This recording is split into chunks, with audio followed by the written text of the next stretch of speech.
when I'm talking to James White, Dr. James White, and I say that there is no debate in the scientific community of whether evolution is true. He takes that, twists it, and takes it out of context.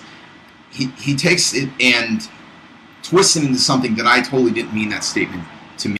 Out of context? What context? He didn't give any context. In fact, White had to press him to give him details, which he never did. I can only respond to the comments that he makes. And the comments that he made was that there is no debate in the scientific community over evolution. Now I'm supposed to be a mind reader as to what he meant by it? Please. And that is that when I mean that there's no debate about evolution, I don't mean there isn't debate about certain topics inside of evolution. What's inside of evolution is exactly what the debate is all about, and puts into question the entire topic. About certain theories that they're still working on. But as far as evolution itself, as far as natural selection and all the transitional forms, there's no debate about that. No debate about transitional forms? I already pointed out the disagreements between Gould and Padian on the subject. Open Air Atheist chose to ignore it. I also pointed out the disagreements of transitional forms between Padian and another scientist, both of whom are Darwinist. And Open Air Atheist ignored that too. One need only to consider the following to see that Open Air Atheist is wrong when he says there is no debate over transitional forms. PBS and NOVA put together a propaganda piece called Judgment Day, Intelligent Design on Trial. It was about the Kitzmiller trial. They reenacted parts of the trial and were looking to reinforce the idea of transitional forms. Amazingly enough, though, they couldn't find anything in the trial transcript itself to bolster that position, even though the defense attorneys brought up the question. So NOVA was forced to come up with something not mentioned in the trial at all. They tried to sensationalize the finding of a fossil called Tiktaalik, which was supposed to be a transitional form from fish to tetrapods. Well, it turns out that the tetrapods were around some 10 million years before Tiktaalik, according to Darwinist, putting it into dispute. So what Nova and Neil Shubin declared was a transitional form precursor to tetrapods turned out to be not so, according to other Darwinists, who found tetrapods in Poland allegedly were 10 million years older than Tiktaalik was. So the idea that there's no debate amongst scientists about transitional forms, that's simply not the case. I don't have faith in anything. Of course he has faith in something. He doesn't have faith in the existence of a creator. So the only alternative is that he has faith in abiogenesis. That is, that life sprung forth from non-living matter. He has no evidence of that and can't prove it, but that's what he has to believe as an atheist. And, pretend like I've never made a response video, buddy.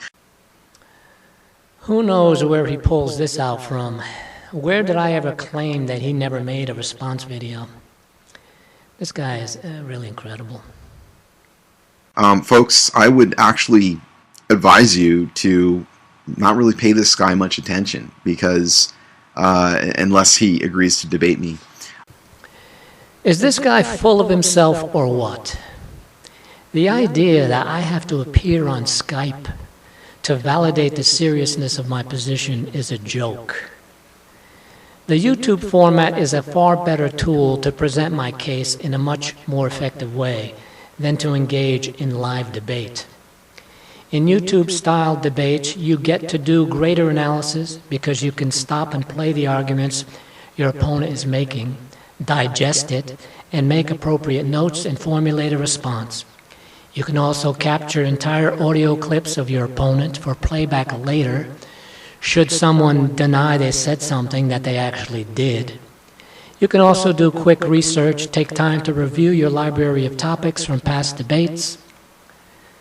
Those are the things you cannot do in a live debate because you have an audience there waiting for your responses. Open Air Atheist even complained about that to James White when he said he couldn't summarize a topic in a 15-minute phone conversation.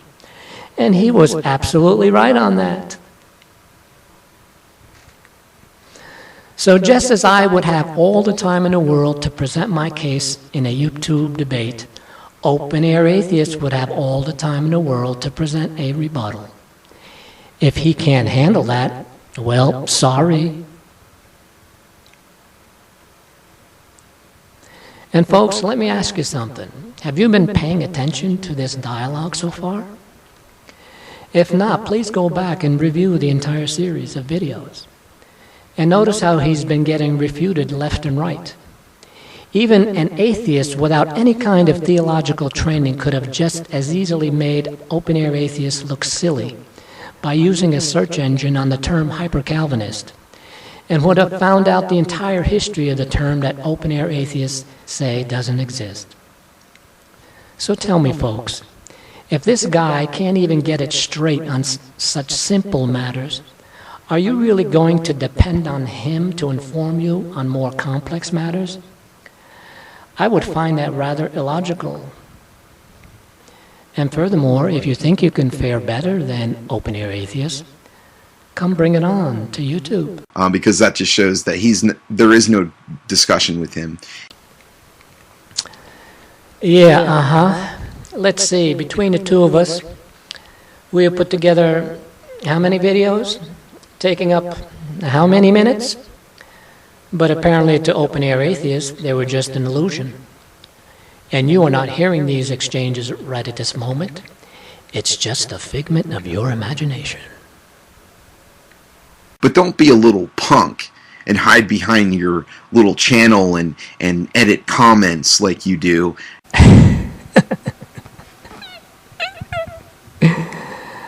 Oh, man. This is just hilarious. It really frosts Open Air Atheist and his atheistic backers that they can't flood my channel with their obscene gestures and profanity.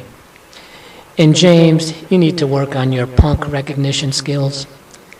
These are the punks that use your kind of gutter language.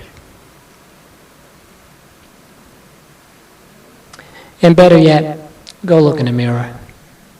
You can post all your profanities on your own channel. I can't stop you from doing that. If that's what you need to get off, go ahead, knock yourself out. Being incapable of expressing yourself without filling your commentary with vulgarity says nothing too flattering about one's level of intelligence or maturity. Let me suggest you go watch the video, The Four Horsemen of Atheism, with Dawkins, Dennett, Harris, and Hitchens. In the entire 2 hours, tell me, how many curse words do you hear them using? Were there any? And yet, they are able to express their annoyances, their dislikes, their frustrations, all without the use of profanity. Why? Because they are educated, intelligent, and know how to use the English language in a manner that they hope will sway their listeners to come around to their point of view. And that is definitely the way to go. And that is why they have been as successful as they are. As for Open Air Atheist, from what he said, I take it this will be the last exchange between the two of us on YouTube. But then again, he's not very consistent. He's changed his mind before, and he has every right to change it again. Well, thank you for listening, and until the next time, Lord willing, there is a next time, may God bless you for the short time you have left in this lifetime, and I pray you are ready for the next.